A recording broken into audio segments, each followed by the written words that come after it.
Welcome to this explainer. You know, if you've ever watched a spinning dancer, a beautifully curving soccer ball, or heck, even the moon creeping across the night sky, you've probably wondered, how do physicists actually make sense of all this? It seems unimaginably complex, right? But here is the really profound premise we're exploring today. The vastly complicated motions of our universe can actually be understood just by breaking them down into simple, totally independent pieces. Let's kick things off with a classic puzzle. Imagine you're driving in a circle at a perfectly steady 30 miles per hour. Are you accelerating? Well, most people intuitively say no, because obviously your speed is perfectly constant. But in physics, velocity is a vector, and because a vector requires both a magnitude and a direction, constantly changing your direction as you steer around that circle means your velocity vector is continuously changing. So yeah, you are absolutely accelerating. Okay, let's dive into this. First up, we'll unpack the secret of motion, move into arcs, circles, and spin, add in real-world chaos and drag, scale things way up to orbits and cosmic paths, and finally, we'll explore the quantum 2D frontier. All right, let's jump straight into section 1, the secret of motion. To really get this, we have to look back. Ancient thinkers, Aristotle included, completely misunderstood how things move through the air.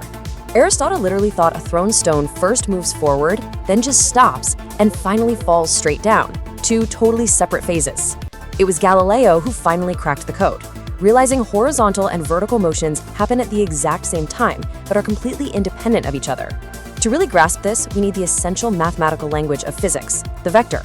By understanding velocity and acceleration as vectors, we can essentially perform magic, decoupling complex two-dimensional planar motion into two beautifully simple one-dimensional problems. Think about it like this. Compare the horizontal x-axis to the vertical y-axis. Once an object is flying through the air, its horizontal motion has constant velocity and absolutely zero acceleration. But vertically, it experiences constant downward gravitational acceleration. This independence leads to a mind-blowing fact. If you drop a ball straight down and at the exact same moment throw another ball perfectly horizontally from the exact same height, they will hit the ground simultaneously. The horizontal motion doesn't delay that vertical fall one single bit. And that core principle brings us seamlessly to section 2, arcs, circles, and spin. When an idealized projectile is launched into a perfect vacuum, it follows an incredibly elegant mathematical arc, a parabola. You launch it with both horizontal and vertical speed. As it rises, gravity eats away at that vertical speed until it reaches its maximum height, where vertical velocity becomes exactly zero. But notice the absolutely crucial point here. At that very apex of the arc, the object is only moving horizontally. And that horizontal speed? It hasn't changed at all since the exact moment of launch. But what if the path isn't a parabola? What if it's a circle? Well, this brings us to centripetal acceleration. Think about that visceral, stomach-dropping feeling at the bottom of a roller coaster loop, or when you're riding a Ferris wheel. That acceleration is directed entirely toward the center of the circular path. It's changing your direction, not your speed. And as Newton's second law dictates, to have an inward acceleration, you absolutely must have a corresponding inward physical force, whether that's the tension of a string, the friction of your tires, or the massive gravity of a planet. All right, let's leave the perfect vacuum behind. Section 3, real-world chaos and drag. Before we get into how our atmosphere completely ruins the perfect math, I want to test your intuition. If you want to throw a ball or fire a projectile as far as humanly possible, what is the optimal launch angle for maximum horizontal range? Now, what's really interesting about this slide is that the mathematical ideal is exactly 45 degrees. It perfectly balances the time spent in the air with horizontal speed. But here is where the chaotic variables of the real world take over. If you hit a baseball at exactly 45 degrees, air drag is going to stop it way short. In reality, the optimal angle for many sports balls drops way down to between 30 and 40 degrees. So why the big drop? Well, it happens because of quadratic air drag, which stubbornly couples the x and y axes together, completely ruining their perfect independence. Then, there's the Magnus effect. When a projectile spins, it physically drags air with it, creating a pressure difference. This is exactly what creates lift for a backspinning golf ball, or allows a soccer player to kick a beautifully curved banana shot right around a wall of defenders. And get this, adding rough dimples to a golf ball seems like it would create more friction, right? But it actually triggers this wild fluid mechanics phenomenon called a drag crisis, which makes a dimpled golf ball fly more than twice as far as a perfectly smooth one. Another major real-world complication comes from the fact that our planet is spinning. This gives rise to non-inertial reference frames and these so-called fictitious forces.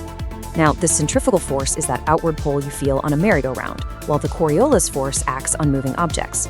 While they're technically fictitious mathematical artifacts, let me tell you, their consequences are incredibly real.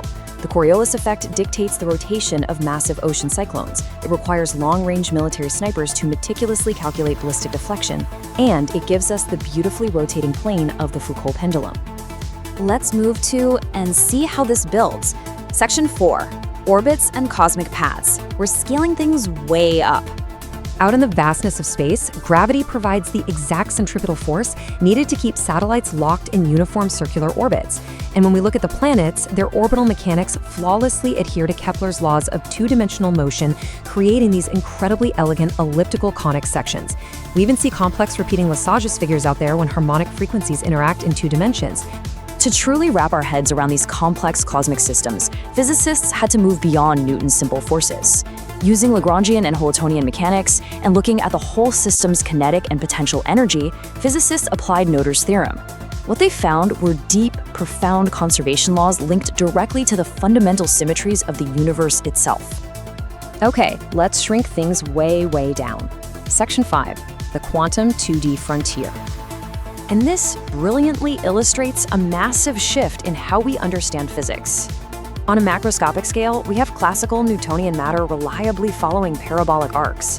But in nanoscopic 2D materials like graphene, electrons do not act like normal matter. They behave as massless Dirac fermions, moving at a staggering fraction of the speed of light. They're governed by relativity, and they generate bizarre, mind-bending phenomena like the quantum Hall effect and Klein tunneling. This isn't just theory either. This is an incredibly active area of research right now. Just between 2025 and 2026, scientists have directly imaged atomic thermal vibrations moving through 2D lattices. We've actually observed electrons in graphene behaving like a perfect viscous quantum fluid, a phenomenon called electronic hydrodynamics. At the tiny interfaces of these materials, researchers discovered quantum liquid crystals. And incredibly, AI models recently uncovered complex asymmetrical interactive forces in dusty plasmas, liking the particle interactions to boats pushing waves against each other on a calm lake. Absolutely fascinating stuff. Which brings us to a powerful realization summarizing our whole journey today. Two-dimensional materials are rapidly becoming essential for developing next-generation quantum technologies. Offering unprecedented control at the atomic scale, these microscopic 2D advancements are fundamentally reshaping modern electronics and making lightning-fast 5G and 6G communications possible. So the crucial point is, how many of these quantum 2D physics principles are silently at work right now inside the very screen you are using to watch this explainer? From Galileo dropping objects to electrons zipping through nanoscopic lattices like a quantum fluid, two-dimensional motion literally runs the modern world. Thanks for learning with me today, and keep questioning the physics hidden in your everyday life.